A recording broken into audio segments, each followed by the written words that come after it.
Bienvenue sur Good Morning Travail, j'ai le plaisir de recevoir aujourd'hui Fabien Cour. Bonjour Fabien. Bonjour Eric. Fabien, vous êtes l'acteur d'une passion qui ne s'est jamais démentie, un pâtisseur d'univers gourmand dont la trajectoire épouse celle d'une vocation précoce. Depuis plus de 2 décennies, vous façonnez la scène culinaire du Sud, guidé par l'instinct et l'expérience bien plus que par les dogmes académiques. Héritier d'une tradition familiale, vous avez su, par votre audace et votre créativité, transformer l'héritage culturel en une aventure singulière où chaque établissement porte la marque d'une exigence humble et d'un goût pour l'authenticité. Ma première cantine, votre enseigne phare, s'est imposée comme une ode à la convivialité et à la simplicité raffinée. 3 adresses, 2 à Montpellier et à Miramas, témoignent de votre capacité à réinventer la restauration du quotidien en conjuguant l'esprit de partage et la modernité des usages.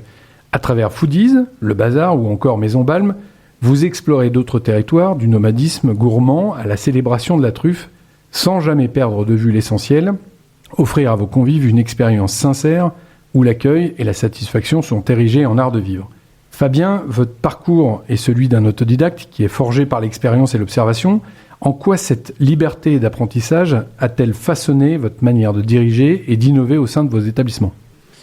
Eh bien, écoutez, premièrement, le fait d'être autodidacte, ça me permet de casser un peu les codes, de pas être dans la resto tradi pure telle qu'on peut nous l'imposer et choisir un peu en fonction des concepts, et des années et même des saisons, ce qu'on veut en faire. Que ça passe par les plats comme par l'évolution des restaurants en eux-mêmes, tels que la décoration.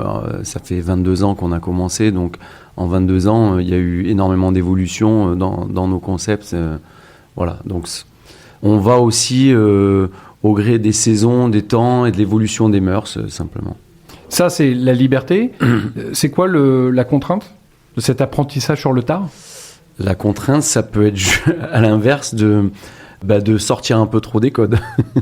D'apprendre sur le tas et de se faire, ça peut aussi être une contrainte parce qu'on dicte nos propres règles. Et ça peut aussi être une contrainte sur les équipes et le recrutement. Des personnes qui ont pas mal d'expérience peuvent des fois perdre leurs repères. C'est-à-dire que quelqu'un qui a une formation académique se dit c'est pas mon cadre, je m'y retrouve pas. Exactement.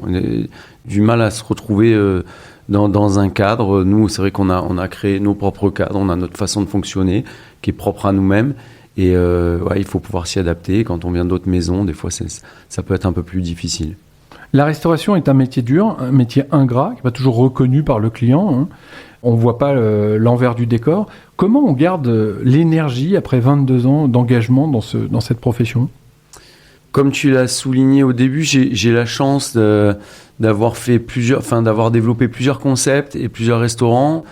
Si tout se passe bien à l'été 2026, j'aurai l'ouverture d'un 10e restaurant. Donc, j'ai envie de dire que le process de créativité constant fait que ça me permet de rester motivé, de trouver toujours des nouveaux challenges, de ne pas rester sur mes acquis.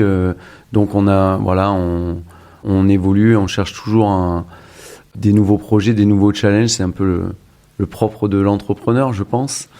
Voilà, donc c'est chercher toujours des nouveaux concepts, une évolution. Et au sein même de nos restaurants, par exemple ma première cantine, même si ça fait 22 ans, on a toujours fait évoluer le concept aussi. Donc on n'a pas le temps de s'ennuyer entre la création de cartes, entre le renouvellement du mobilier, la déco, les fiches et le recrutement aussi. Et le recrutement, exactement, avec les fiches de poste qui évoluent, l'accueil client qui évolue aussi, qui est plus le même, la façon de faire évolue énormément. Qu'est-ce qui a changé en 22 ans dans la restauration aujourd'hui en France ?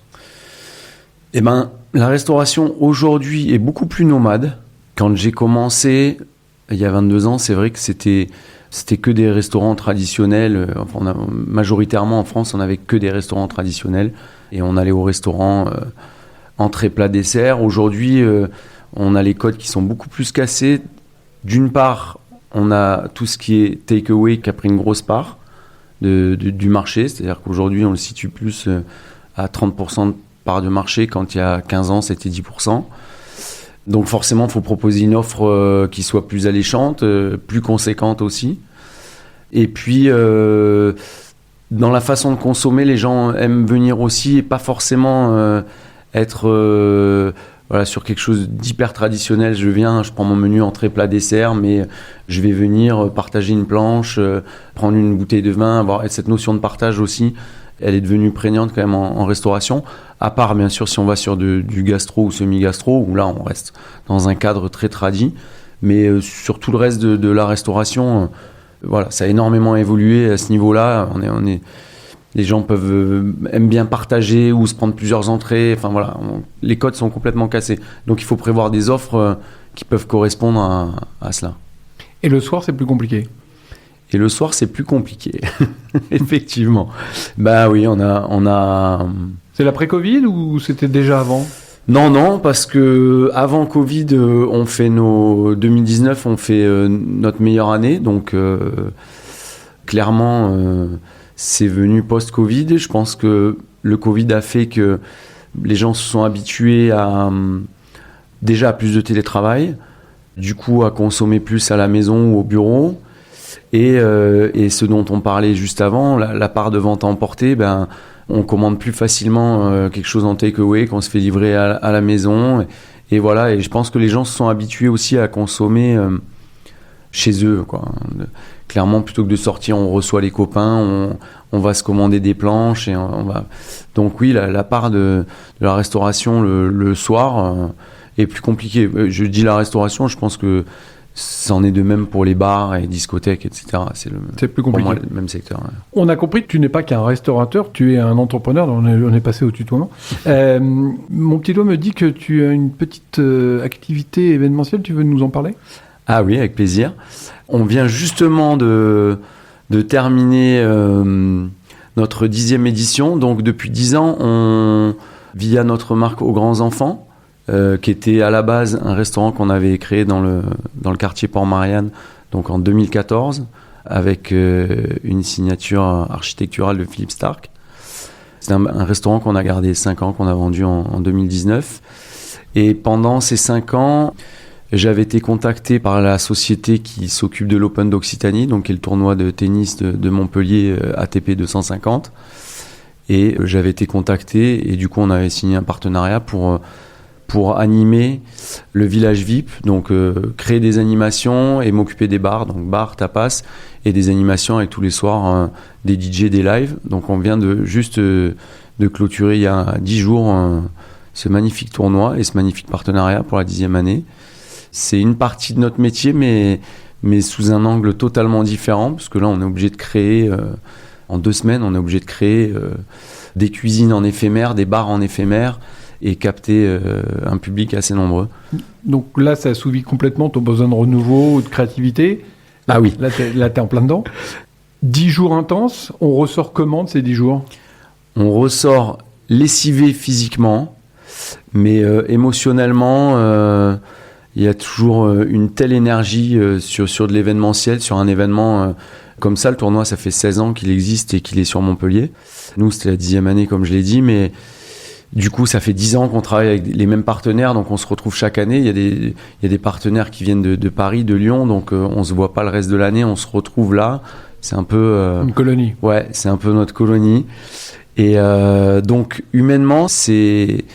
énormément de richesse, d'amour, d'entraide, de toujours trouver des solutions, toujours être tous les prestataires. On se dit toujours, voilà, il faut qu'on s'entraide, il faut qu'on trouve la solution. Donc c'est vraiment sympa. Après, physiquement, c'est quelque chose de beaucoup plus difficile. Donc on met une bonne semaine à s'en remettre. On t'y retrouvera en février 2027 ? Eh ben, j'espère. Tu nous as parlé d'un projet cet été, un nouveau projet de restauration ? Ouais. Tu peux nous en dire quelques mots ? Je suis en cours de signature, donc j'en parlerai pas aujourd'hui, désolé, mais... Pas de souci. On sera obligé de te réinviter. Avec grand plaisir. Ça sera un vrai plaisir. C'est passionnant d'avoir des gens qui sont ancrés dans le terroir, dans la culture, dans la transmission de nos savoirs, parce que quand même, le fin gourmet, c'est super important pour nous en France, et ce qui nous reste encore de fort. Allez, on se projette dans 5 ans. Encore 25 établissements d'ouverts ou... Non. J'ai envie de dire que en ce moment, quand même, l'entrepreneuriat en France est beaucoup plus compliqué. Hein. Et je crois qu'il faut surtout consolider ses bases et ses acquis.